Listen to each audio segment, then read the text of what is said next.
São 7h44. Voltamos com o Folha no Ar, primeira edição. E temos agora aqui a presença do Dr. Tiago Rocha. Dr. Tiago, bom dia. Obrigado pela presença. Espero que quando sair daqui o seu carro ainda esteja no local. Bom dia, Marco Antônio. Se não tiver, tá ali no Pátio Norte, a gente já sabe onde é que é. Sem problema, não tem problema. Nada que um táxi não resolva. Bom, eu gostaria, doutora Najime e doutor Tiago, antes da gente voltar a conversar, colocar esse depoimento dessa nossa amiga, psicóloga, que eu vou buscar aqui, doutora Márcia Reis. Ela passou para mim um depoimento sobre a importância de cuidar da autoestima da mulher. E está muito interessante o que ela disse e nós vamos ouvir agora. Bom dia, ouvintes da Folha FM. Meu nome é Márcia Reis, sou psicóloga, terapeuta sistêmica familiar. Bom dia, doutor Tiago Rocha, doutora Maria Najime. Primeiramente, gostaria de agradecer o convite ao Marco Antônio por estar aqui neste momento, compartilhando algumas experiências, juntamente com esses dois profissionais. A minha fala especificamente é para chamar a atenção do público ouvinte também para a importância do acompanhamento psicológico antes, durante e depois do processo da mastectomia. Na verdade, o acompanhamento psicológico contribui muito, desde a descoberta da doença, até o processo final da cirurgia plástica reparadora. A paciente pode trabalhar, inclusive, recursos internos, emocionais, psicológicos, para lidar com medo, insegurança, lidar com a reação de toda a família, amigos, ambiente de trabalho, com palpites de terceiro, que é algo muito comum. Sua autoestima, por exemplo, também precisa ser trabalhada. Ela também precisa reconhecer seus limites. Ora ela vai estar bem, ora não, e estar tudo bem. Tá? Precisa também estar preparada para todo o processo que o tratamento requer, desde a cirurgia, talvez um processo de quimioterapia, radioterapia, perda de cabelo, lidar com a mutilação, olhar para o seu corpo e ver que falta algo. Então, esse acompanhamento psicológico ele é fundamental, e contribui de uma forma geral para a melhora como um todo. Enfim, cada um com seu papel, com seu limite de atuação, o médico, o paciente, o terapeuta, em conjunto, temos muito mais chance de alcançar resultados melhores e menos dolorosos em prol dessa paciente, de todo o seu entorno familiar. É isso, espero ter colaborado para essa reflexão na manhã de hoje, que pode ser um assunto que diz respeito a você, que está me ouvindo, alguém da sua família, ou próximo de nós. Gratidão. Bom, esse foi o depoimento da psicóloga Márcia Reis. E é verdade, essa autoestima, doutora Maria Najime, e agora já coloco na conversa o doutor Tiago Rocha, essa autoestima é fundamental, e que a pessoa não se sinta mutilada, que não se sinta feia, ninguém vai me olhar nunca mais, eu já sou uma mulher pela metade, aquela coisa toda. E que quando você está bem, feliz, eu acho que deve ajudar muito, vocês médicos sabem me dizer melhor isso. E como isso evoluiu? Uma pergunta para você primeiro, Maria, e depois para o Tiago. Antigamente eu me lembro que a reposição de mama era uma coisa que se fazia muito tempo depois. Hoje em dia já existem reposições até imediatas. O que isso mudou e ajudou a vocês no tratamento? Porque vocês são muito psicólogos também. Vocês lidam com pessoas que podem vir a morrer em breve. E eu acho que isso deve afetar até vocês. É uma coisa chata, é uma coisa desagradável. Na verdade, atualmente, sempre que há a possibilidade, a gente tenta fazer as reconstruções de forma imediata.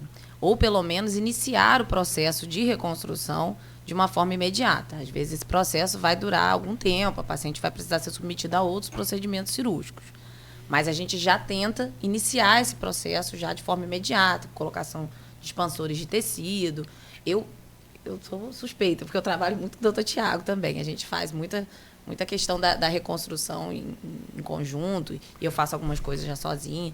E, de qualquer forma, isso sempre que pode ser oferecido para a paciente, melhora muito, né? Para a paciente é muito melhor ter a mama reconstruída. Essa questão de aguardar, por conta da questão do tratamento, se não houver prejuízo para o restante do tratamento, a reconstrução imediata, apesar de extremamente trabalhosa, e isso eu acho que é um fator dificultador da questão dos colegas estarem oferecendo para a paciente, é trabalhoso, mas eu acho que para a paciente é fundamental. Se houver possibilidade, eu particularmente sempre procuro tentar iniciar o processo de reconstrução logo imediatamente. Agora, a paciente, antes de entrar com o doutor Tiago, que queria falar com a doutora Maria, a paciente, quando ela recebe essa informação de que vai precisar retirar a mama, acho que é o caso mais extremo, né, dentro do tratamento. Graças a Deus, em menor quantidade hoje em dia. Mas e o impacto emocional, como estava a psicóloga tratando aqui? Você tem que lidar com isso diretamente, né? Como que é essa receptividade da notícia e como fazer esse acompanhamento e até mesmo orientá-la de que que existem essas alternativas de reconstrução? Atualmente, o câncer de mama, ele precisa ser multidisciplinar. Então, o papel do psicólogo para o câncer de mama é fundamental. O paciente precisa de ajuda psicológica. E essa questão de aceitação, até da própria doença, e da questão de autoimagem que vai ser mudada, né? Ela vai perder o que ela tinha de conhecimento da própria mama e vai ganhar, obviamente, uma questão de volume que a gente consegue dar para ela. A gente consegue dar uma prótese, e aí depois a gente refaz o complexo, né? O bico da mama. Então, toda essa estrada de reconstrução, ela precisa ser trabalhada também junto com a psicologia. Tiago. Então, bom dia, Marco, mais uma vez. Bom dia, ouvintes. Então, a reconstrução de mama é realmente um capítulo à parte da cirurgia plástica. Como você questionou, Maria, anteriormente, a reconstrução imediata, diferente da tardia, é sempre a melhor opção para o paciente. Primeiro, em questão psicológica, que evita aquele período de luto da mama, onde a paciente experimenta um período sem a mama, que muitas delas referem como mutilação, que a mama tem um papel importante, muita gente questiona isso, mas é um órgão sexual, além de ser um órgão funcional também. Então, além do que, a reconstrução de mama dificilmente é um processo em uma etapa só. Eu costumo dizer que não é uma corrida de 100 metros, é uma maratona. Muitas vezes, que a maioria das pessoas acham que a reconstrução é apenas a inclusão de uma prótese de silicone. E muitas vezes, na verdade, a maioria das vezes não é assim. Tá? É um processo que tem algumas etapas. Como a Maria falou, o expansor de tecido é uma das técnicas mais simples e mais eficientes que nós temos. Geralmente colocamos um modelo de prótese vazia, vamos expandindo ao longo dos meses no consultório, para posteriormente ser substituído por um implante definitivo. Então, a paciente é mais de uma cirurgia. Então, se puder ser feita em conjunto com a mastologia, além de poupar a paciente de um tempo cirúrgico, acaba privando ela de um luto da mama que realmente tem um impacto psicológico maior. E a reconstrução, a gente tem diversos fatores que alteram não só o resultado, como a presença de complicações, como quimioterapia, radioterapia, que faz um dano no tecido que para a gente torna a reconstrução um pouco mais complicada.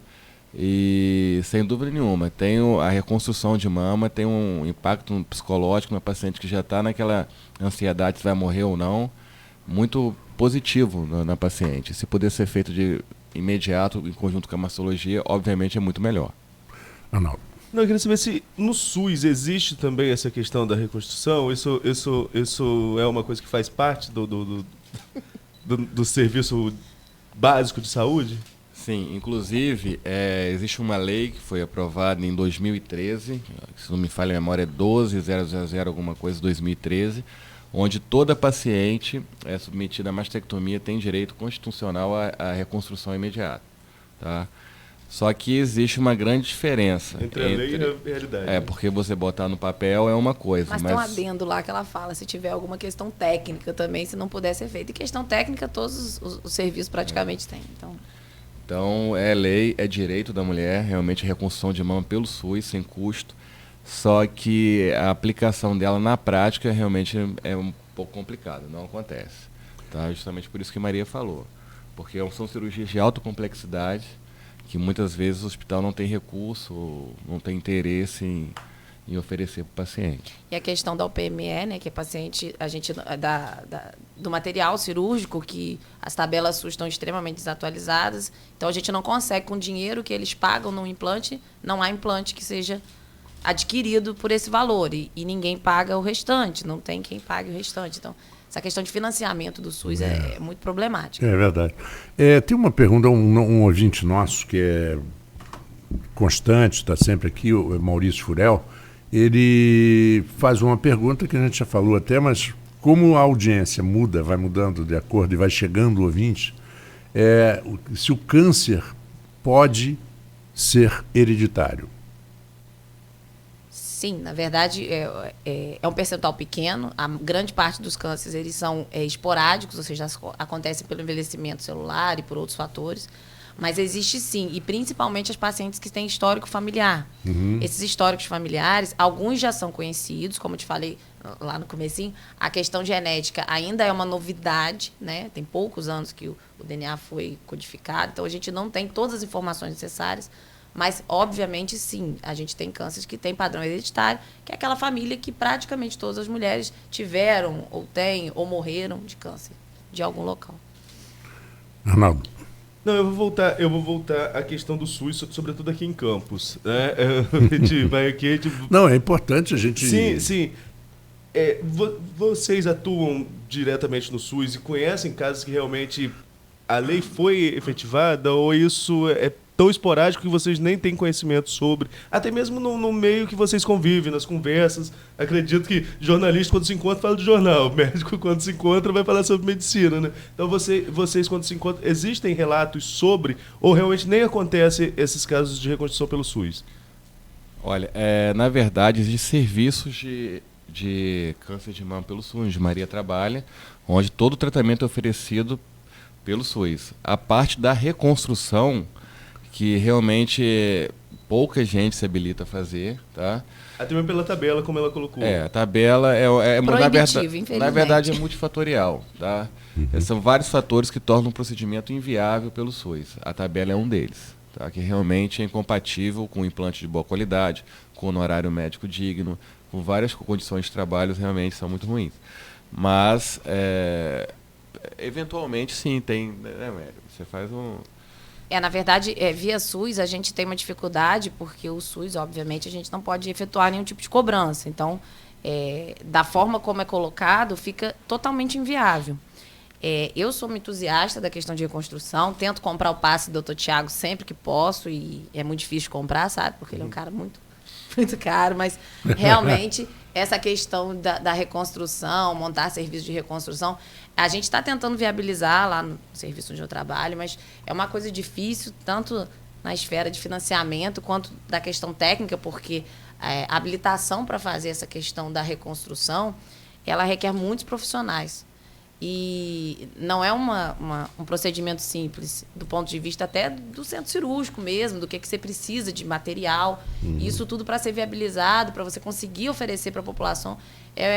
Mas vai sair, se Deus quiser, sai do papel. Eu, recentemente, eu não sei se foi aqui no programa que algum médico falou sobre o valor de uma consulta, o valor de uma cirurgia pelo SUS.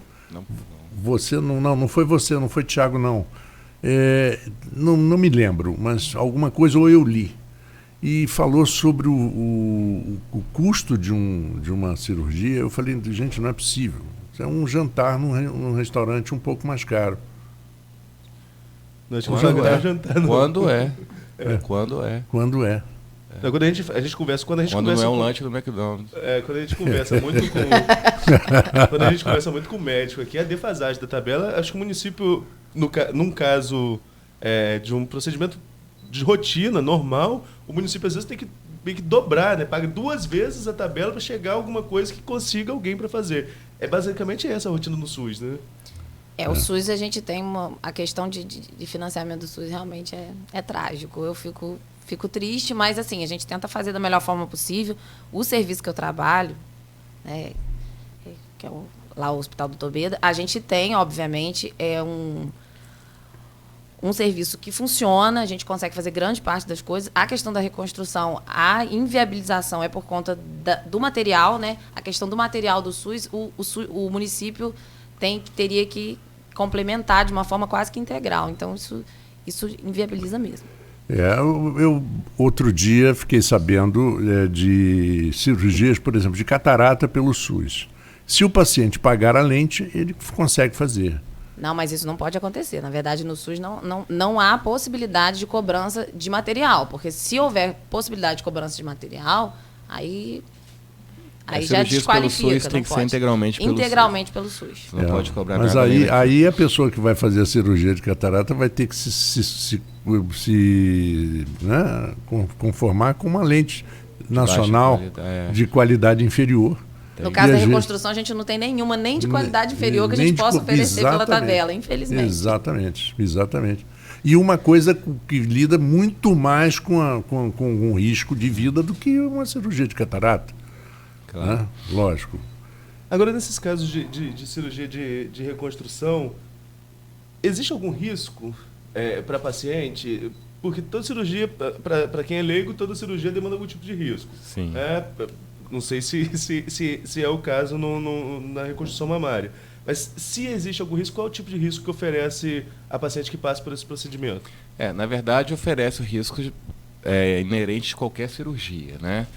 Não, o fato de ser uma reconstrução ou ser uma cirurgia oncológica não adiciona risco além do que qualquer cirurgia comporta. A não ser, isso depende muito do estado clínico do paciente também, né? Uma cirurgia, a gente determina o risco da cirurgia, principalmente cirurgias de superfície, como reconstrução, como mastectomia, através do estado físico da paciente, do estado clínico da paciente. Nós fazemos um risco cirúrgico que vai determinar o grau de risco dela para a cirurgia proposta. E você perguntando quais são os riscos, são aqueles que qualquer cirurgia estão sujeitos. São de complicações locais, como hematoma, seroma, infecção, ou complicações mais sistêmicas, ou embolia, ou uma coisa assim, mas extremamente mais raros. Mas o que adiciona risco, como eu falei anteriormente, para a minha cirurgia especificamente, é a questão da radioterapia, porque tem uma lesão tecidual inerente do procedimento. Tá? Na tentativa de matar células cancerígenas, existe algum dano tecidual. Então, está sujeito a um índice maior de complicações. Mas o risco da cirurgia oncológica ou cirurgia de reconstrução são os riscos inerentes de qualquer cirurgia mesmo. E no caso, acho que eu começo lá com a doutora Maria.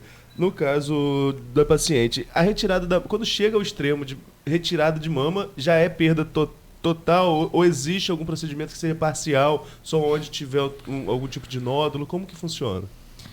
Bem, antigamente tirava-se tudo, músculo, fazia uma limpa geral. Atualmente a gente tenta fazer a mastectomia de acordo com a necessidade. Quando eu tenho possibilidade de conservar a pele da mama, a gente conserva a pele, a gente tira só a glândula. Quando a gente pode conservar o bico, né, o complexo areolo-papilar, a gente faz a conservação.